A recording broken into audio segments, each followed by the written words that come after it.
Hey guys, and welcome back. So today's video is going to be me doing my regular maintenance sessions as I would do every week. It's just going to be filmed all throughout the week. So if you do see that, I don't know, lighting is different, I'm looking different, it's because it's been filmed on several different days. So first up for maintenance is for boost tank. So this tank has been recovering from a staghorn algae breakout, so it has gone a lot better, but as you can see there is some left.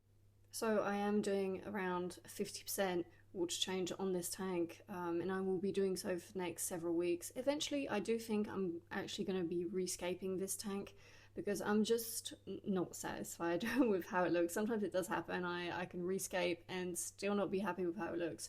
So this is just one of those tanks that I think that as soon as the staghorn issue is completely resolved, I will be rescaping it.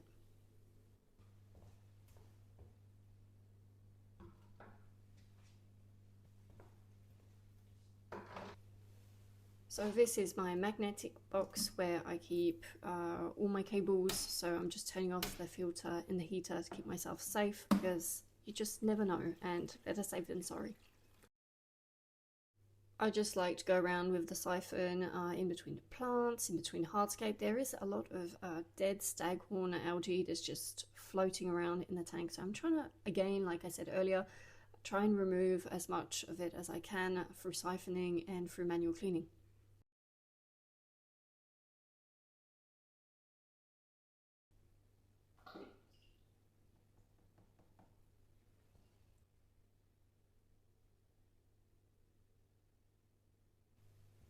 I also like to give the diffuser a quick clean every week. It just keeps everything from building up too much. So I don't use any chemicals to clean it. I just use a microfiber towel, and that really does do the trick.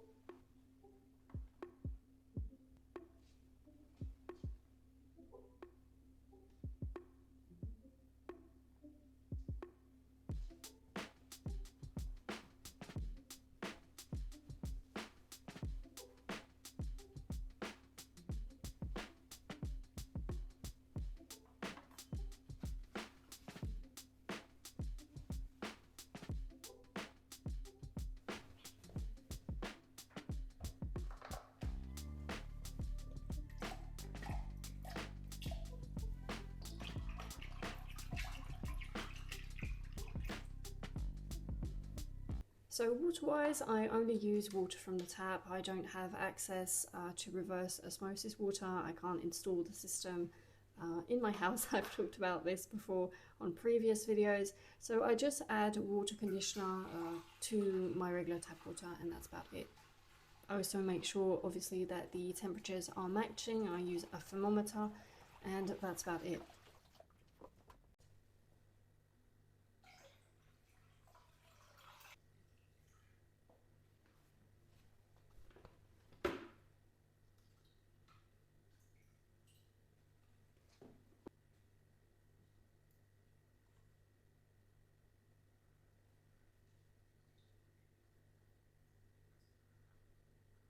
I also like regularly pruning my Bucephalandra. Some of the leaves are just old, as you can see. They're just, they have defects, they have holes in them. Some have, again, staghorn algae. So I just like to trim them, get rid of all the old leaves, and it's also going to promote new growth on some of these big Bucephalandras.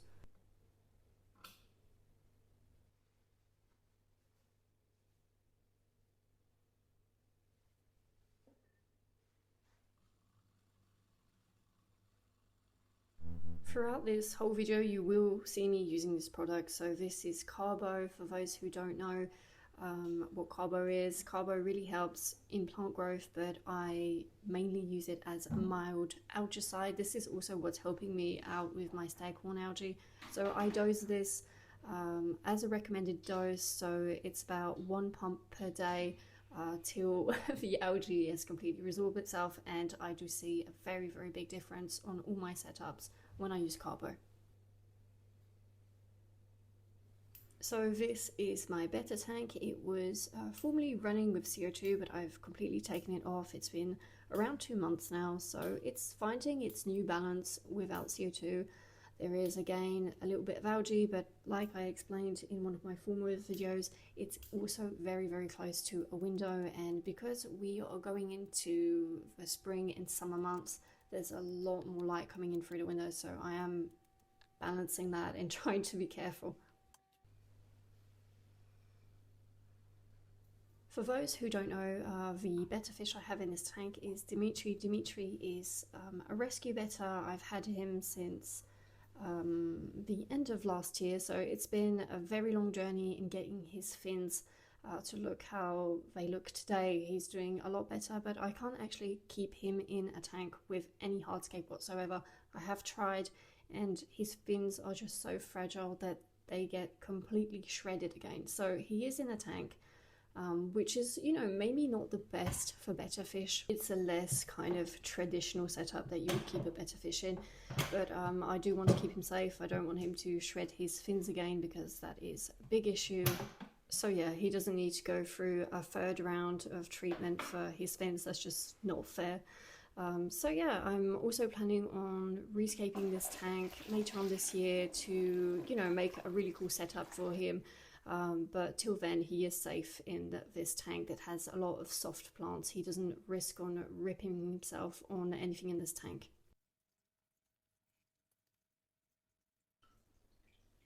Maintenance wise on this tank, I don't really do too much to it. There's just Dimitri and a small group of shrimp, so it's not overpopulated. It doesn't need much care. I do a 20 to 30% water change every week just to keep things in check. All the water I take out of my tanks I use for my garden. I do have a lot of house plants as well, so I do water them as well with this same water. And I also have a water bath where I can store it for later on.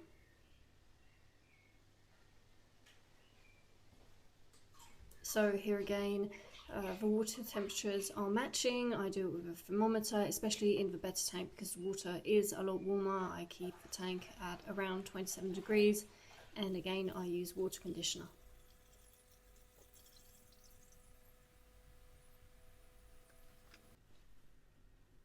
So this is also part of the maintenance routine. I do like to give Dimitri a small snack after a maintenance session, so I generally just give him, these are actually bloodworms that are infused with vitamins for fish.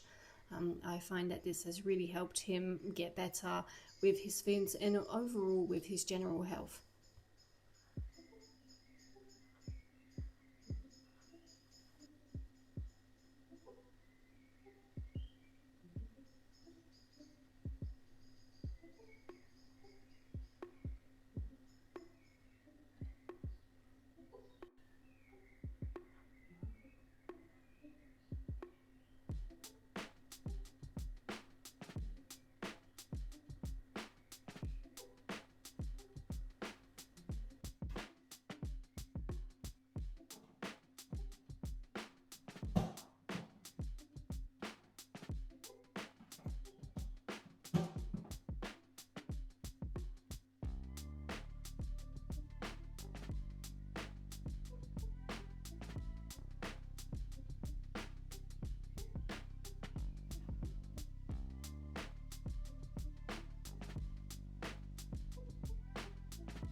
And again, like in all my other tanks, I use carbo as well. There is still a lot of work to be done on this tank planting wise, but as I said, if I'm going to rescape it, I'm not going to do too much work on it just to rip it down in a few months.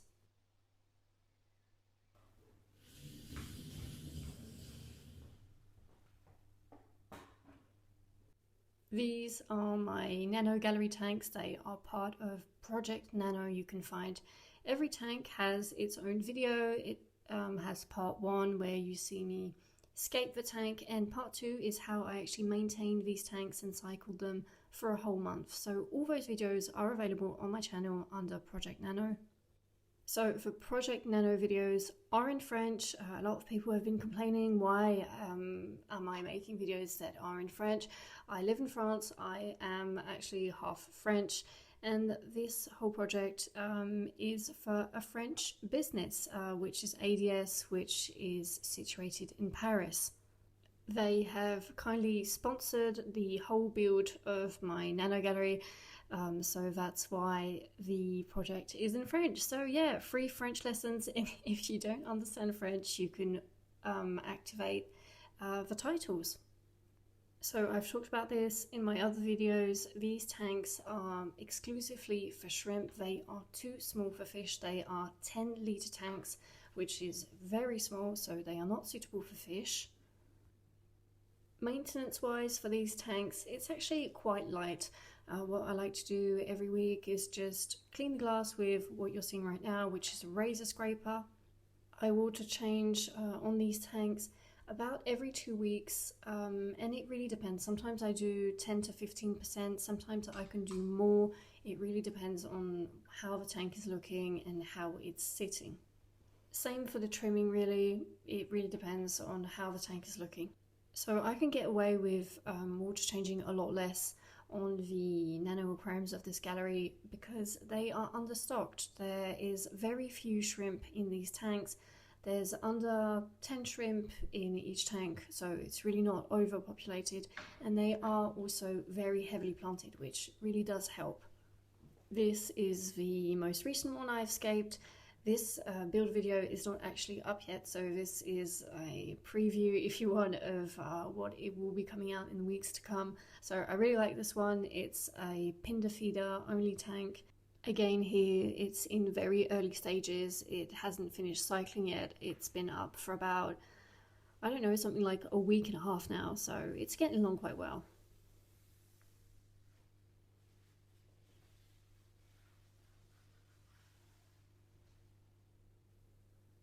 What I like to do when I water change on these shrimp tanks, because there's a lot of babies in the tanks right now, not to suck them up, to keep everything nice and safe, I'm using this very fine mesh net.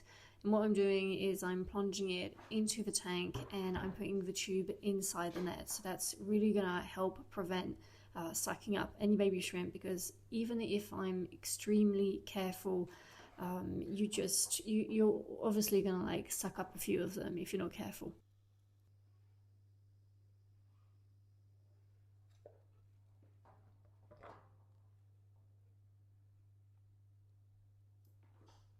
On these very small nano tanks, I do use this drip method to add water back in. So it just helps with fluctuations of temperature and parameters. Obviously, shrimp are very sensitive creatures. You don't want to go hitting your tank with a 10-litre bucket, right? So I'm really taking it slow, and a lot of these shrimp, again, are buried. And if you do stress out the females a lot with bigger kinds of water changes, or maybe a drastic temperature change, whatever, they can actually let go of their eggs, so that's not the goal here. For the Iwagumi tank, I really like a little bit of algae on the rocks. I find it looks really natural. Algae here is not the enemy, but sometimes it's just a little too much, and I do take it off. Maybe once a month I kind of brush out the stones. The snails do, right now, they are doing a great job in cleaning the rocks, but I'm just helping them out here and really taking the excess off. There are a lot of pond snails right now in this tank because I have been feeding a lot of shrimp powdered food for babies. It really ensures a very high survival rate, so that's why you're seeing a lot of snails at the moment. There's overfeeding, obviously, but with time the population does regulate itself again, and I'm also regularly taking them out and putting them in some of my other setups. Again here, using the net method to be careful not to suck up any of the baby shrimp.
Initially, I wasn't planning on trimming this tank today, but right now it's just too overgrown. I can't stand it anymore. It's just a moment where yeah, I do have to stay on top of this one.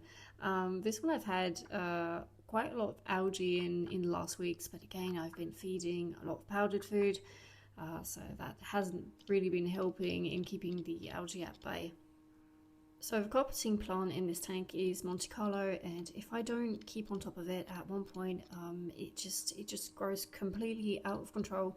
And if the bottom of the plants are not having enough light, it does actually die down.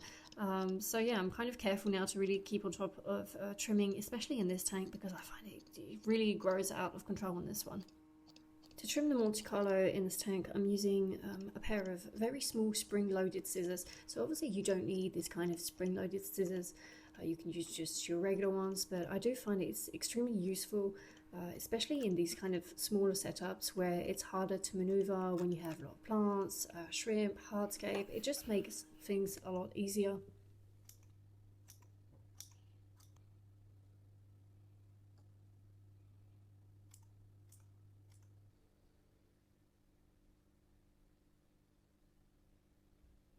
To take out plant clippings, I am using a pair of tweezers. Why am I using a pair of tweezers? I'm actually checking for baby shrimp. As soon as I get them with the tweezers, I do see the baby shrimp just jump straight off the leaves. So I'm really taking my time just to make sure that I don't miss anything.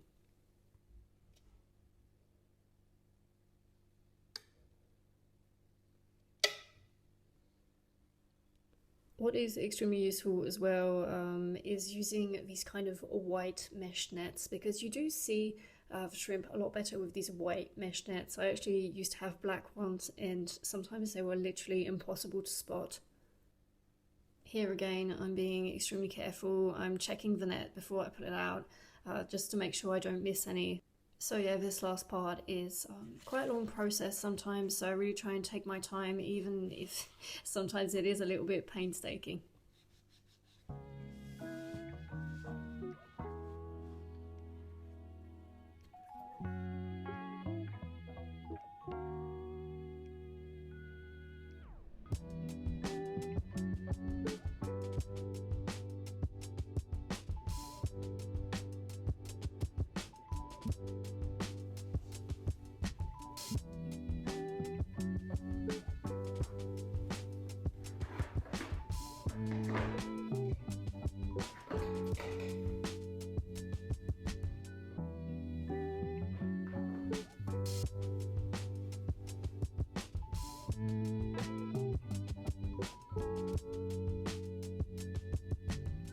This is a small jar I made not long ago on the channel, so it's just weeping moss. I don't really do much to this tank. So yeah, I just clean the glass a little bit with a small toothbrush, and then I top it off. That's about all I do for this one. It isn't populated. I think right now I have like 2 or 3 pond snails in here, helping me to keep everything clean, but other than that, not much to say about this tank, because I don't really do too much. If you're interested in how I made this very tiny forest scape, it is available on my channel. You can find it under the tiny forest.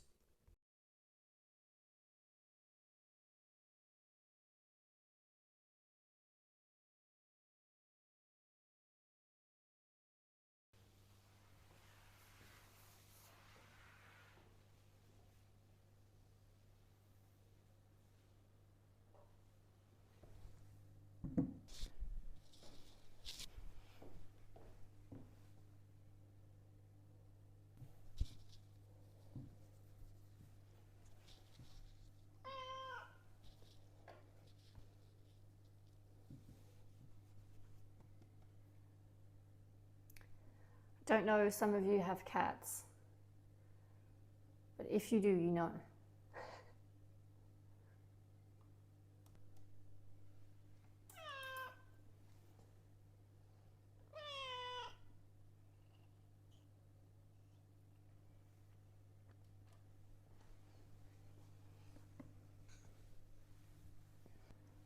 So what I would like to do here is I'd like to start to shape some of the plants in the back. I've just fed the shrimp, so this is not the best moment to trim, but today I only have time to do it now.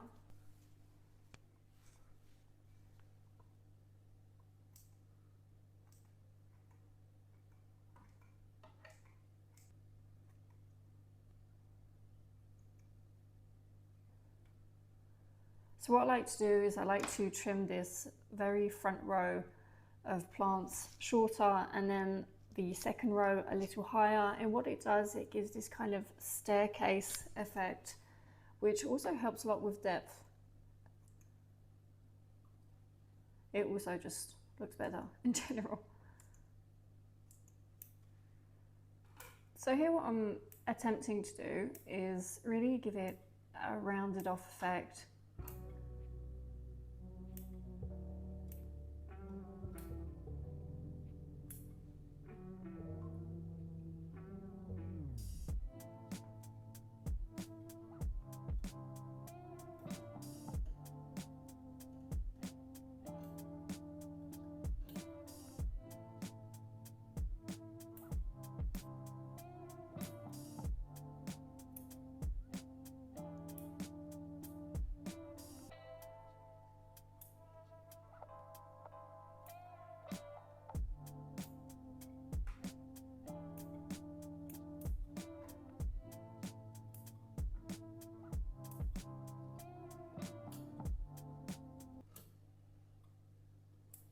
So I'm quickly going to net everything out right now because I can't actually see what I'm doing anymore with all these plants on the surface.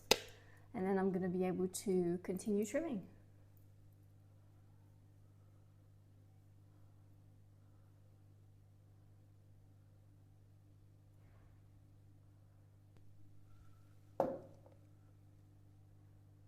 So to be honest, this tank has a lot of decent growth for a tank that does not run with CO2. So it is doing quite well. It's still not there yet, growth-wise, but it will get there. It is still quite a young tank. We haven't reached the 3-month mark on it yet. So I think in a month or two, it's really going to start looking really, really good.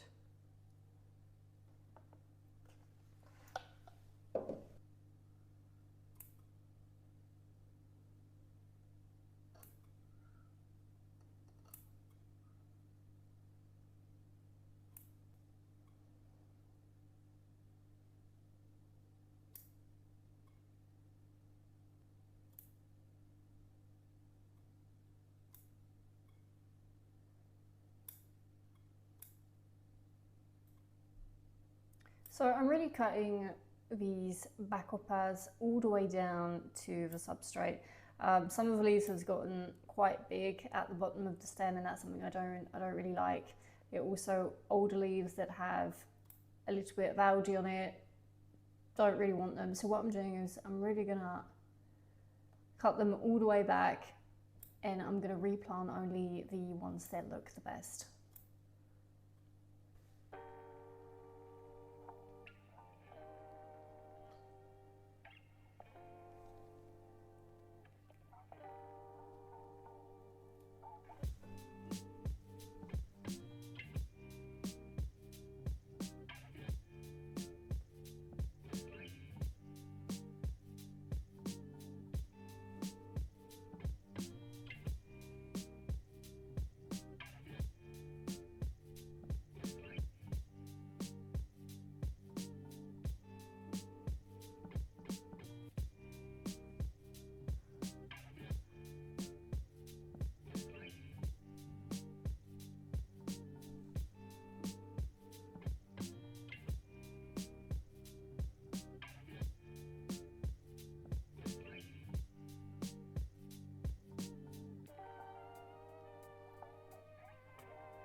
Okay guys, so that was officially one whole week of maintenance. So every week can be different. Sometimes I water change more, sometimes I water change less. Sometimes there's whole weeks of trimming, it really depends. Okay, so I'm gonna wrap this up fast. My neighbor has decided to pull out their lawnmower. So thank you for watching, and I will see you very soon for our next video.